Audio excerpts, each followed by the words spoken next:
Hello and welcome to the finest game of internet marketing, learning how to strike joint venture deals.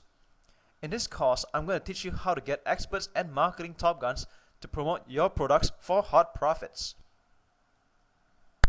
A joint venture, or JV in short, is a marketing alliance between you and one or several joint venture partners in launching and promoting your product to the mass market. This is something like a premium way of starting your own affiliate program, but instead of getting normal affiliates to promote your product for you, you are getting what I call a different class of affiliates. Sometimes they are called super affiliates, but most of the time we recognize them as joint venture partners. Because the difference between a joint venture partner and a normal affiliate is that while normal affiliates are normally ordinary people who are sitting at home, they don't have a mailing list of their own, and they are using slow methods to generate sales for you, joint venture partners are normally established experts who already have a strong following. They either have a strong following of subscribers or visitors who are regularly visiting their websites or blogs. Having your product being endorsed by an expert lends a lot of credibility to your product and your name as well. Needless to say, you can enjoy an avalanche of sales.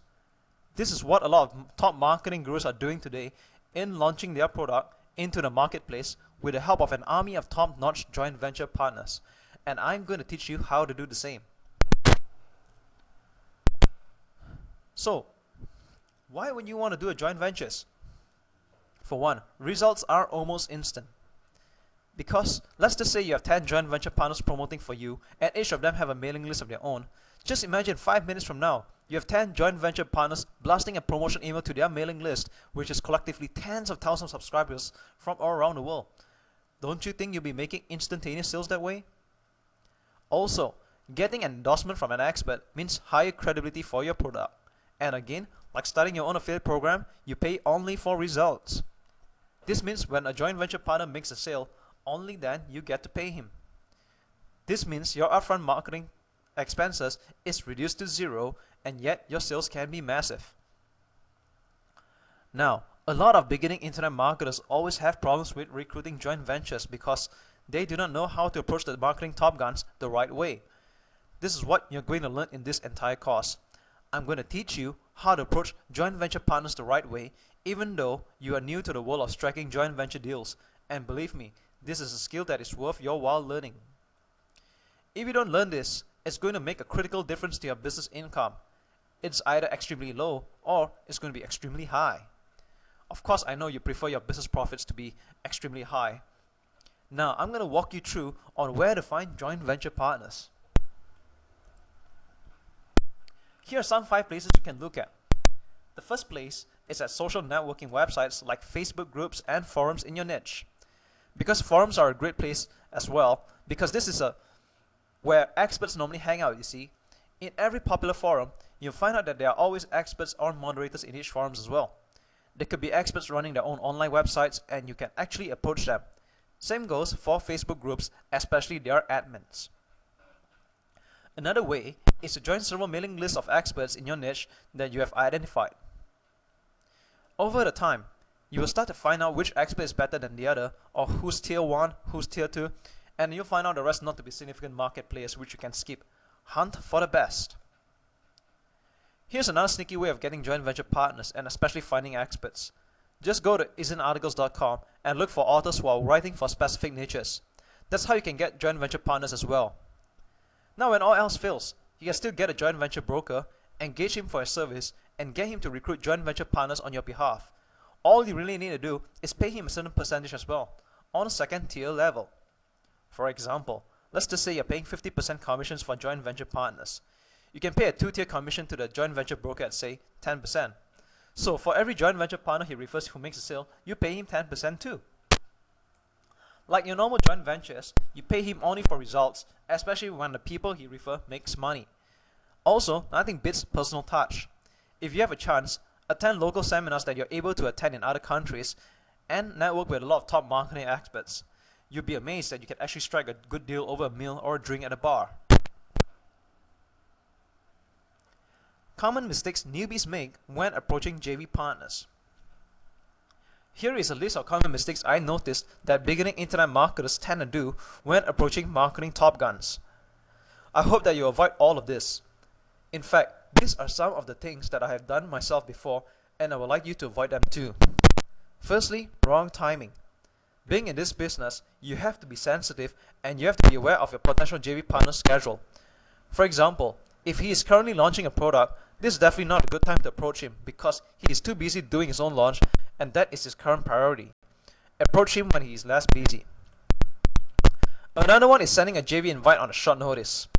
Successful people in general are busy because a lot of successful people are normally workaholics, you see. So try not to send a JV invite on a short notice. Avoid this altogether because if you send a JV invite on short notice, your potential JV partner may not be able to promote your product in time. The third mistake is your overall offer is not attractive enough. If your potential JV partner finds your offer not attractive, or he is comparing it to other products that he could possibly promote, this is another instant feedback that your offer still needs to be attractive. Another mistake is not being in the same niche. This is why approaching the right type of JV partners is important.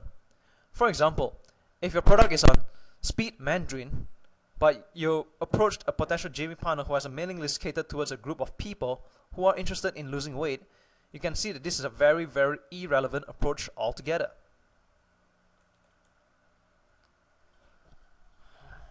Now, this is what I call the me-first approach. If you notice that in your joint venture invitation or approach that you have more mentions of me, myself, and I compared to what's in it for you, you'll find out that this turns off a lot of potential joint venture partners as well. Because when they read your email or your joint venture invitation, they want to know what's in it for them and why they should help. Remember, most of the people you're approaching are already successful and they don't owe you anything. But you need them more than they need you. So this is the reason why you must give them a very strong incentive to make sure your joint venture is a win-win situation and be more selfless. Another mistake is being anonymous in the eyes of the JV partner. This is not your fault at all.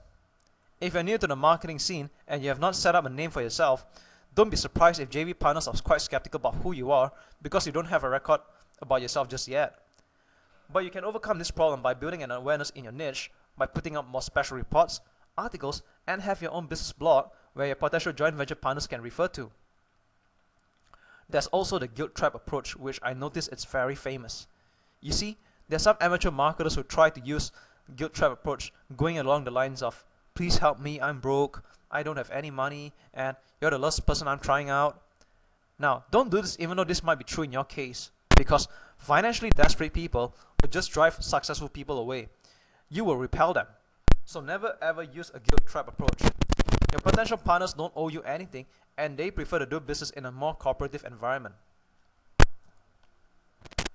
Now that you already know what to avoid in making deals with your potential JV partners, how do you get them to say yes to a JV offer? This involves how to pull off a lot of successful joint venture invitation. The first quick and easy way is to offer higher commission incentives. Normally, a lot of people are offering 50% commissions for digital products. So you can try offering 60% and above instead. In fact, don't be shy to offer 100% or even 200% sometimes where it's possible because you want to reward your JV partners very well. You wouldn't mind playing the loss leader here because if you have your back ends, not only will you be able to cover your front end loss, you'll also be able to profit, and in the long run, you're building a paid customers list. Also, make things exciting by throwing in a sales contest. This is a secret to why many marketing gurus are making more sales than they ever dreamed of because they throw in a sales contest to motivate the joint venture partners and especially reward them very well. Now, here's something that is quite rare among a lot of marketers. You should reciprocate with a JV partner before your product launch. Why before and not after? Because this will prove your worth first and it shows that you're interested in working with a JV partner long term. So you offer to promote his product launch first before he promotes yours. Of course, be less selfish by giving complimentary access to your paid product. Now, what will you do when a potential JV partner says no to your JV offer? I want you to know that even though you've already learned how to get joint venture partners to say yes to your offer, there will always be possibilities of people turning you down sometimes. Hey, nobody likes rejection. In this case, I want you to handle it very well and in a professional manner. Try to understand where your JV partner is coming from if he disagrees to promote your product. Just kindly tell him that, thanks for considering, and there'll be another opportunity of working together again next time. Just because you're not able to work together, it doesn't mean that it's going to be like that forever. You can still approach him next time around. In this case, you may want to study your approach. Maybe your offer was not attractive enough. Maybe he's just too busy, and you approached him at the wrong time. Or maybe he's still skeptical about your product and who you really are before he endorses you. In this case, you want to overcome by proving your worth first. You want to build value between yourself and your JV partner so that he will promote you next time and it's going to be a long-term business relationship. I hope you've learned a lot from this joint venture crash course because this will really dramatically increase your business money profits if done correctly.